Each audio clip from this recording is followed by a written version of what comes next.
Hey everybody, it's Steve from B&H Photo, and I'm here with Matt Frazier from Panasonic, and we're unveiling the new X1000 4K camcorder.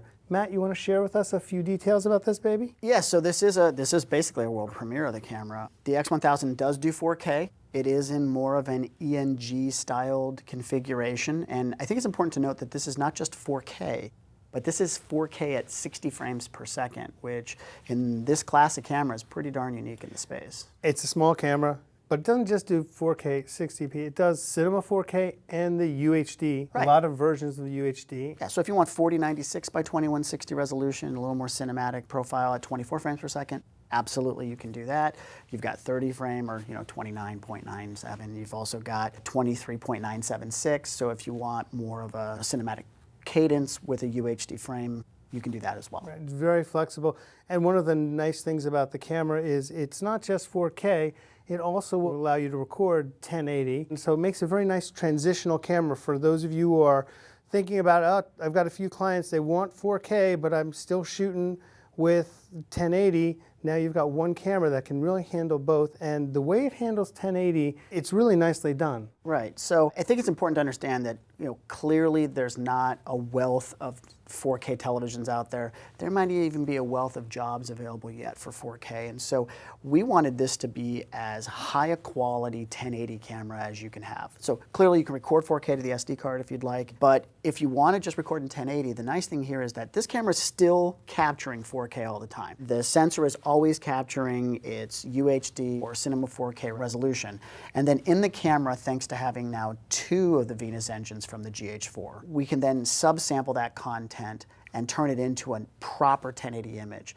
And it's unlike other cameras where we're having to maybe crop a 4K image and you get a narrower field of view. Your field of view is the same, whether you're shooting 1080 or whether you're shooting 4K with this camera. And I can attest to that because I had the camera over the weekend and I shot in 4K and I shot at 1080p, put it in the computer, it played perfectly right in MP4, nicely done. And the frame sizes were the same. There was no jumping, there was no shifting, I didn't lose anything. And as a matter of fact, the 1080p resolution is really quite sharp. Well, and they should be because we're starting with 4K and then we're just downsampling. We're not doing any pixel binning, we're not doing any line skipping. You're, in essence, just taking the 4K and then just down converting it to 1080. When you do downsample, what would happen with the noise? Well, so obviously as we increase the resolution of the sensor, there's going to be a slight trade-off with noise. But the nice thing is when you shoot 4K and you subsample down to 1080, the grain gets substantially smaller. So if you're seeing a little bit of noise in a 4K shot, and you know your final image is going to be 1080,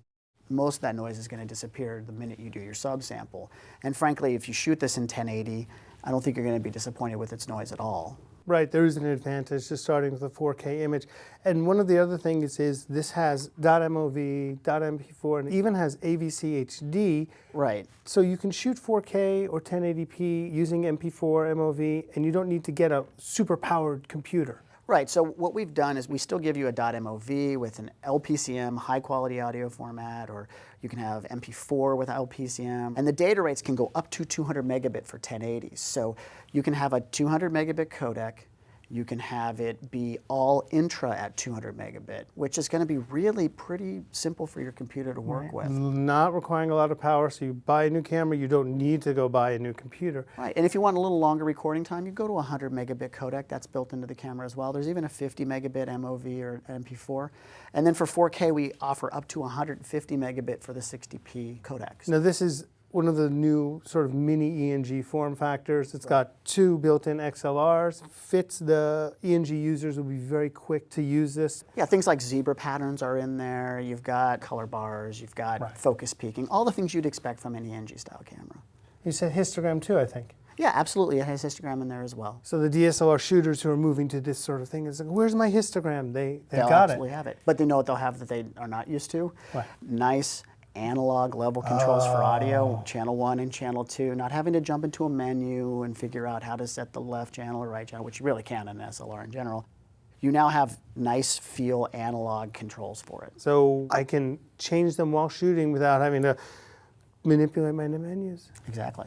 And it's got a few other hidden gems like the IR for zero lux recording. Right, so if you want that Desert Storm style footage that we remember back in the 90s, you can certainly get that green look and actually shoot basically zero light with an IR emitter on the camera. So it's definitely a huge benefit to be able to do that in the product.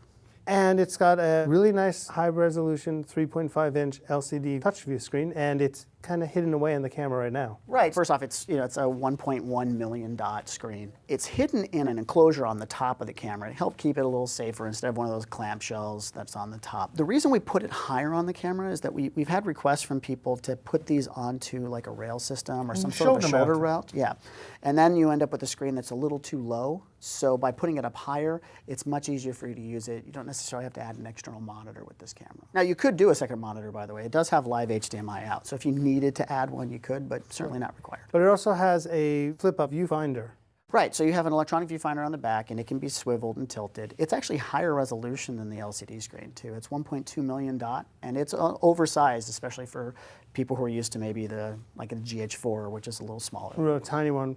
So it's really a fully functional camera. Right. It's well designed, well worked out, and the feel operating, because I was operating it over the weekend, is very natural. And what I really liked was not 1 or 2 rings, but 3 lens rings. Right, you got zoom, you got focus. And then the iris ring, which not even used to having that anymore. It's nice that's coming back to having an iris ring. Even though they're electronically linked and driven, had a really nice feel to it. It felt, it has a nice heft to it, none spinning endlessly, crazily. Had a really nice feel, and I was able to pull off some really nice zooms with it. This has a 20 times optical zoom, so it still has a lot of range for its focal length. In order to make the lens unit so small, this actually has 4 different lens groupings, each on its own motor. So we can actually move 4 different lens groupings inside the camera to reach all those different telephoto lengths that would be necessary. Ordinarily we only move 2 lens units in the camera, right. And by moving those additional lens units, it allows us to bring those lenses closer together and still give you very high video quality. And you've also got your ND filters built in as well. So you've got 3 different ND filters up to a 64th. So no need to throw on any threaded ND filters. That's really nice. A lot of inputs, outputs, and really functional are the plastic cover doors on the side. Right, so we're covering up the things that you don't necessarily have to have access to consistently, like the record button on the top, so you don't accidentally hit it when you're shooting if you're handheld in the camera. Obviously, doors just about everywhere to make sure we're covering up those things that you're not going to use.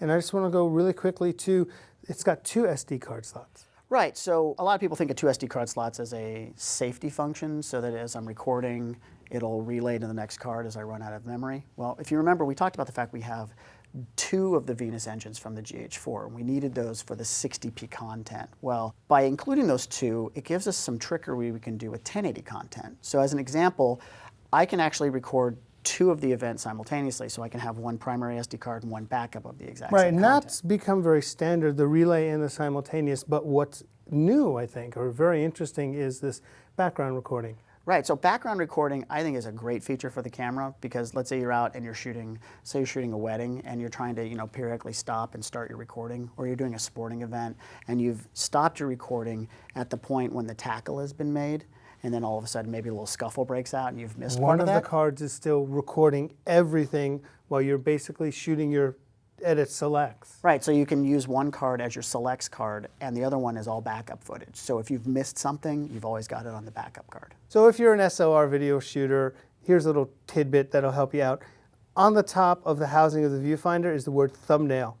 Press that and it brings up the thumbnails, and you can play from the touch screen directly, no turning the camera off into a different mode, taking 30 seconds, which doesn't seem like a lot, but it can just kill you on a shoot, can just destroy the momentum. So it's a really nice feature, and something we want to be cognizant of is if you're in the 24p mode, you're only going to see the 24p footage. Right. When you hit thumbnail, you would then select 60p, it'll show you all your 60p content. You select 24, it'll show you all your 24p content. Right, and which is nice to know that you can actually mix different formats on the same SD card. Right, and at the same time when you bring it into your editing suite, they're all going to be there in standard order. I just popped in it the in, DCIM the folder. computer recognized all the footage instantly. Right, no different than a SLR camera that shoots an MOV or anything else. It should still be the same. It's just the way that the camera organizes it for playback.